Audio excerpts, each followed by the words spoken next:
Hey, so what's good, YouTube? Welcome to the channel. On this one, I'll be speaking about how to leave a narcissistic situation. Now, many times I find that we find ourselves in situations like these and we're stuck. We don't know how to get out because many times these relationships have broken us down so bad that we we've lost ourselves. We can't even see the way forward. So in this one, I just want to share some of my experience. I've been there, yes, and so I hope to be a blessing as always. So first and foremost, what I've found, like finding yourself in a narcissistic situation, whether it's a long-term relationship or a marriage, many times, you personally need to come to that place where you've had enough. You need to come to that place where you saying no to the disrespect and saying no to the toxicity, and that is the only way forward. Like when you want to actually now draw the line in the sand and say it's like till here and no more, basically, and you've had enough. Because if you haven't progressed or like come to this place where you had enough, then it's more difficult to exit, So you need to come to this place where you clear and you decided that I've had enough. And then these are some of the steps that I've took, and just some general research that I hope can help you in this regard. But it's important also to know that in any relationship or a marriage, once love is no longer being served, once there is the disrespect and there is the abuse, it's as if, or it is the case that now the person abusing or being disrespectful has broken their side of the agreement, basically. So you're not obliged to stay anymore, is some of my beliefs. So a few steps. So the first one, let's start from the top, that worked for me, is just the fact that I had to now start on an exit plan. So this is what we're going to call it. It's your exit plan that we're working on together. So the first thing is that you start saving away some cash. Start putting away some cash. So this may look different for each one. This can look like you now starting to live below your means, as a result. Because as you exit this relationship or as you exit the situation, whether it be a marriage, you find that now you may no longer have the security of two incomes, if that was the case in your situation. So start putting some money away to use to support you on your exit, and this can be used for your new shelter, your home, for the everyday necessities of your grocery, your transport, etc. So it's wise to start now putting some money away. Silently, that's your business. You don't need to tell anyone about that. That's the first one. The second one I have is start to enlist support. And this is support from friends and family, And these are people who are loyal to you that you need to enlist support from. Find out if they can maybe help you with a place to stay. And if not, that is fine also. If they're only able to support you emotionally on this journey, that's good enough. Take that support. And personally, for me, I did this alone. I had no support in friends or family, like, immediate, that were present.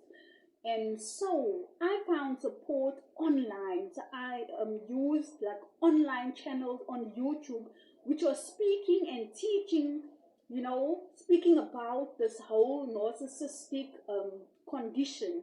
And I use this to learn and understand more about the condition, what I'm dealing with, and the kind of person also that I'm dealing with. So this was a valuable resource for me, these online YouTube channels, because yeah, it was valuable as they helped me understand what I was dealing with, but also empowered me and made me feel not so alone. Also, another resource that I found was Facebook community support groups there on the narcissistic, topic. There's tons of support groups on Facebook that were very helpful. But what I did find with those Facebook support groups is that those are just seasonal. So it's great to be, communicating with people who are going through it and who have been through it and who can support you. But after a while, you need to just like tap out of that whole um, toxic environment, because many times the groups help, but it brings it up as other people are fresh on the journey, and it just brings it up and it keeps you in that mind space. So these groups are excellent, but just for a while, like as you get to the place now where you start the healing, then you need to focus on the healing and away from the past is what I found worked for me. And so, yes, use all these resources to help empower you. That is a good way. And then I found that, each situation can look different for each person. It's either a case of are you married or is it just a relationship? Or the kids or no kids? Like, was there abuse, like, in the relationship, like serious abuse that you need to report or not? So if there's anything that you need to report to the authorities, any abuse or behaviors, then it's wise to do so, and if there's kids also, the dynamic is so different for each one. If there's kids, there's a whole lot more to consider, like all these kids of school age, and so is there any family that can assist you with this, and or there may be any women's shelters or any shelters in the area nearby who could assist. And either some other questions to ask is like, do I change town or not? Do I stay in the same town? And that will also depend on like where you're getting your income from. Is it a job that is location based that you have to be there, or is it an online work that you're able to move and whatever? So those are just some things to consider. That was not the case for me. So either ways, what we're discussing here is your exit plan. And this plan usually takes from 6 months up to a year, and plus even in some cases. So it won't be an overnight journey. So it's important that you learn to be patient with yourself. Use this time to get strong, get healthy, get education, get support. Just get your confidence back also, and emotionally, be there for yourself more, so that when the opportunity presents itself, you're able to make this exit, and make it a smooth and successful, transition for you. So also, what I found occurred for me was that I had to start blocking some friends and family. And many of these were his family. And as a couple, you tend to have mutual friends. And when stuff like this arises, you find that your friends could pick a side. So the friends who are not loyal to you, those are the ones that it will be wise to block. Friends and family. Because many times you find that these are the ones who will speak you into going back into that toxic environment, or they will be the ones who will play the flying monkey role, and then they will be giving information from you to your partner, your ex-partner, and like your whereabouts and stuff that you wouldn't want them to know. They'll be in between passing information. So it's important that friends who are not loyal to you, it's important that you cut them off or prepare to cut them off.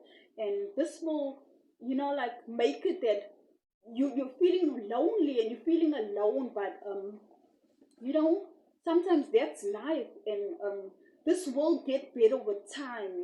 This will get better with time. Right now, it's just about you and your well-being. So do whatever's necessary. And also, I found what helped me along is my faith. So in faith, or in the scriptures, we know that the Lord hates divorce. And what I learned also in this regard is that, like when a person is choosing to treat you less than, to be abusive, and to not show you love, then as a result, they are breaking the marriage vows to you. They are breaking the marriage covenant. And yeah, so as a result, you are, it like releases you in a way, and so the scripture says the Lord hates divorce. And what I find the Lord hates is the sin that leads to making the marriage situation divorce worthy. So that sin that person is perpetrating, that is making the situation unbearable and divorce worthy, that is what the Lord hates about the divorce self. That is what the Lord hates, not the innocent person, who decides now that they deserve respect and just the basic human decency, and they deserve God's best. Now, before I go on, I just want to mention that in no way am I encouraging divorce or, advocating for divorce. It's your life, and, like you got to decide. But I'm just sharing a little bit about my experiences and what I've come to learn. At the end of the day, you make the choice that's good and best for you. So yeah, for me, I found that, like, if I'm not being, I found many reasons to leave. That was my situation. Yours may be different. Either ways, not gonna go too much on that tangent, but either way. So yeah, you find that, like, too many people stay stuck in these toxic relationships, in these toxic marriages, and they keep throwing good off the bad, you find. And many times these people seldom, if ever, change. That's a realization I had, and I learned the hard way that these narcissistic people seldom, if ever, do they change. But what really did it for me is when I searched through the scriptures, and so if you a person of faith also, it will be wise to grow closer to God and, like, just really, search out and find out what He wants you to do in your situation. So yeah. And like, what really also did it for me, helped me, is when I read or I learned of this bit in Luke 11:24, the return of an unclean spirit. The scripture says here, when the unclean spirit has gone out of a person, it passes through the waterless places seeking rest, and finding none, it says, I will return to the house from which I came. And when it comes, it finds the house swept and put in order. Then it goes and brings 7 other spirits more evil than itself, and they enter and dwell there. And the last state of that person is worse than the first. So this is a scripture that I read, and what it said to me is that, each time, because this is also some of what I saw, each time there was this breakup from this person, they left and then they came back ever so worse, the treatment was more worse. And then they came up with the vengeance, with the vengeance, and to pay you back also for putting them out and for that little break up. So this scripture just really scared me so much, and like I had enough. I didn't want to keep on putting out, cleaning my house, and then because this person cannot find another relationship immediately, or a house, as this says in scripture. It's Luke 11 and 24 to 26.